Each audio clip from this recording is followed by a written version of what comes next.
Hello everyone and welcome back to Prestige Reef. It has been 6 weeks since I last posted the video on the Waterbox, explaining to everyone what happened with the fish. Those have been 6 interesting weeks.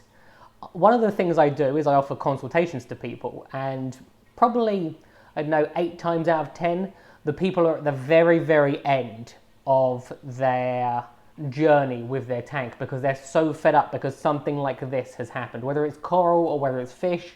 And sometimes these people, all they need is someone to go, look, stick with it. It is possible. You will be completely fine. I had to do that while processing what's just happened. Now, life gives you these chances. And fortunately for me, this is a very small thing in comparison to what other people have to face in life. But life gives you these chances to prove who you are. I could sulk, I can be sad, I can do whatever I want. I processed it, don't get me wrong.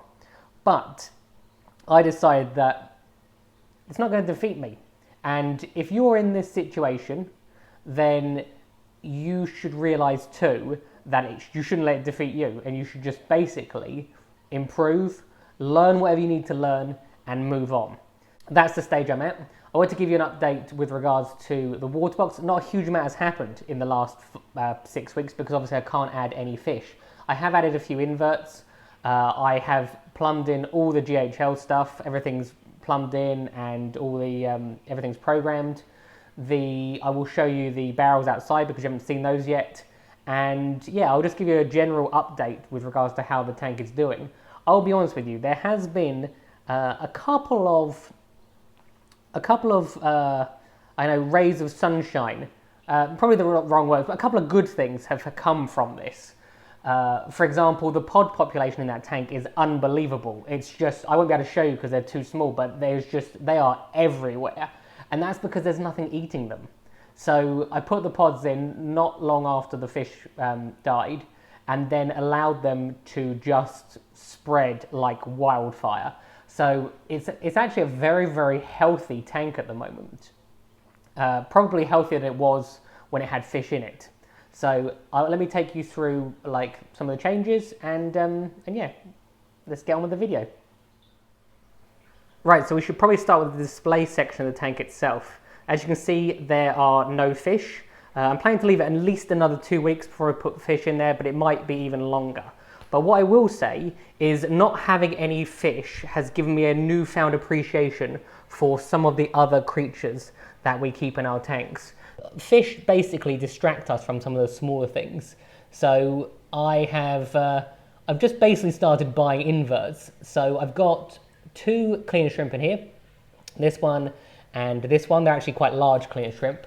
The population of snails has exploded because I only put about 5 or 10 in originally.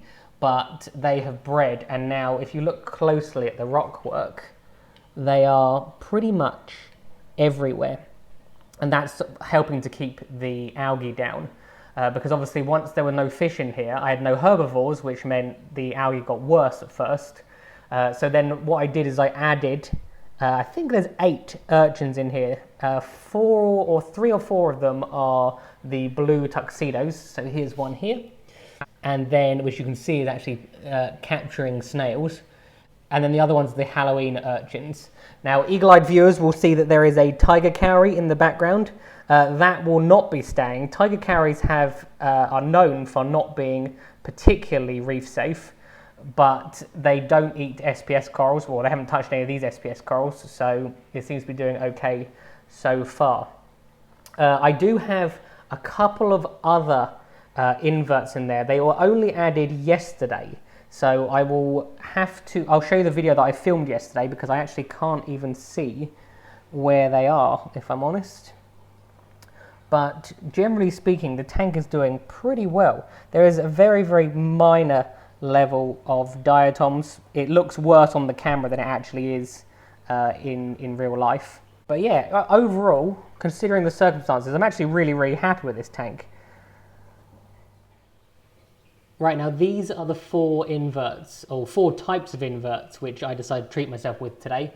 So we have a pink pincushion urchin, a orange marble snail, and then 2 Pedersen cleaner shrimps. Now, the reason I'm filming these in the bowl is because the chance of seeing these in the almost 1,000 litre Waterbox tank are very slim. Now, I actually quite like things I don't see all the time, because then when you do see them, it is a surprise. But to give you a reference of just how small these are, I won't touch the shrimp because they're a bit delicate, but if you look at the urchin on my fingertip, they are tiny. And then if you use the reference of the urchin next to the shrimp, you can see just how small all of these are. Now, the reason they're in this bowl is because although I don't acclimate corals, and yes, I do tell everyone to acclimate corals, but it's not actually necessary. The reason they're in the bowl is because I do acclimate inverts, because they're a little bit more sensitive. And yeah, so I saw them, I thought they're a bit interesting, a bit unusual. They shouldn't get eaten because they are supposedly a type of cleaner shrimp. They are all reef safe. You can see it looks like it's annoying the snail at the moment.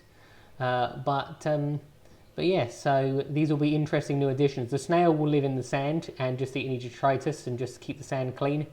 The urchins will probably disappear and I'll see them ever so often. And the cleaner shrimp, I have a feeling will probably go into the rocks, and then I will see them probably once a year. Right, so moving on from those inverts, we have some corals. As you can see, I've gone for a few different types of digi. This is a green digi, I've got a red digi in the background. That is a forest fire, which doesn't look particularly green at the moment. I have a blue-tipped Pacillipora and one of my favourite corals, which is the purple Pacillipora. And trust me, the camera just doesn't do this justice. So those have only been in a couple of days now.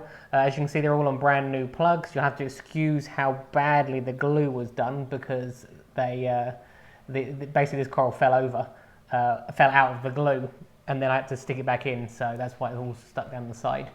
But yeah, so all corals get removed from the original plugs and then added to new plugs before they go in from either different systems in the coral farm or into this tank. This is because pests lay their eggs usually around the base of the coral, and you can't, when you dip corals, you don't kill the eggs. So it's a good way to remove, just a precautionary measure.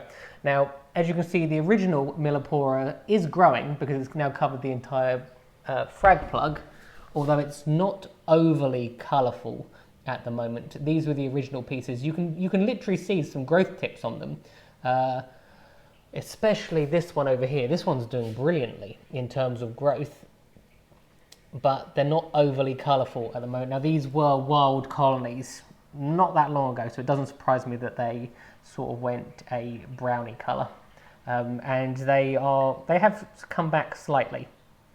But yeah, so with regards to corals, that is it, other than I forgot this one. This is a type of Montipora paluensis. It was originally on the rock, but obviously one of the urchins has knocked it off. Right, now that's it with regards to livestock. There are a couple of other things with regards to the tank itself, which I'm going to show you now. One of them is it's got a lid, although you can't see, so I'll show you properly in a second. And the other thing is I'm going to take you outside and show you the barrels and how the water change system is being done, because trust me, this was one of the best things that I ever did.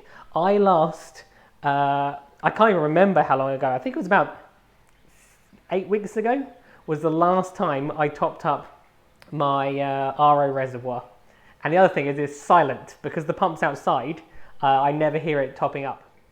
Right, now this is the lid which I got from Top Lids, which is actually an American company, although I believe they ship worldwide. If not, they ship to a large portion of the world. I cannot tell you how happy I am with it. It doesn't, the thing I was most worried about would be that it might bow, because of just how, like, this tank is exceptionally wide compared to most tanks. And it's literally, because it comes in 2 different pieces, it's perfect. Easy to take on, easy to take off. I like these little feeding compartments as and when required. And I also measured the par before and after I put it on, and there is hardly any difference at all. It's literally like a fraction.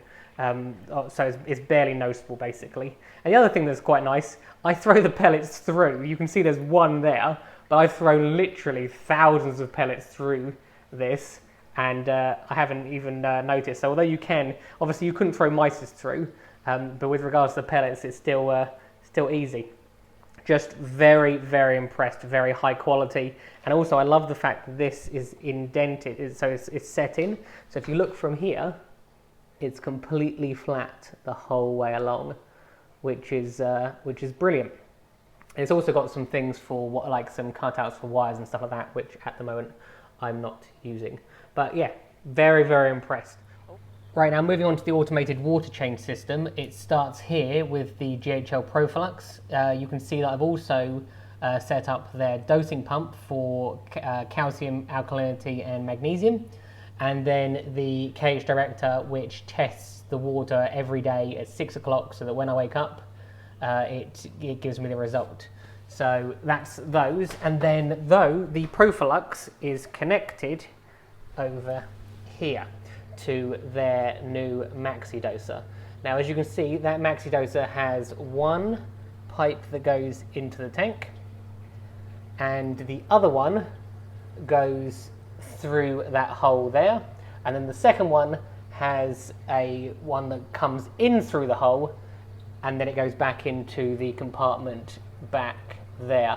I don't know how easy that was to show on the camera, but basically one pump draws water out of the tank and pumps it down the drain outside, and the other pump draws water in from the 2 barrels outside and then puts it into the sump at the back. Right, now these are the 2 600 litre barrels that I just mentioned. One of them, which is this one, is for the RO, and this one is for the automated water change.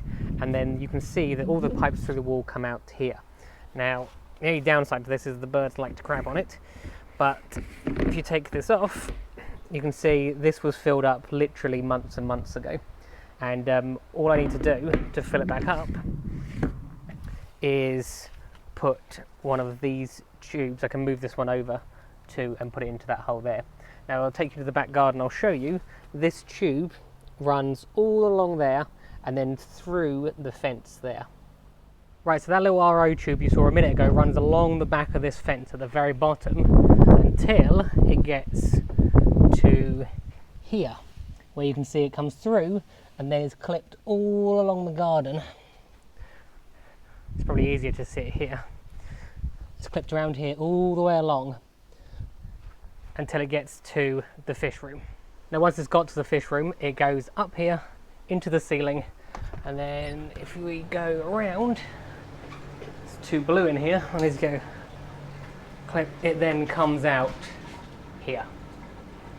Now the reason for this is because then if I want to fill those barrels up, what I need to do is get this tube and take that blue tube out, which is the where the normal RO comes out, and if I plug that into there, it will then fill up the 2 barrels outside for me.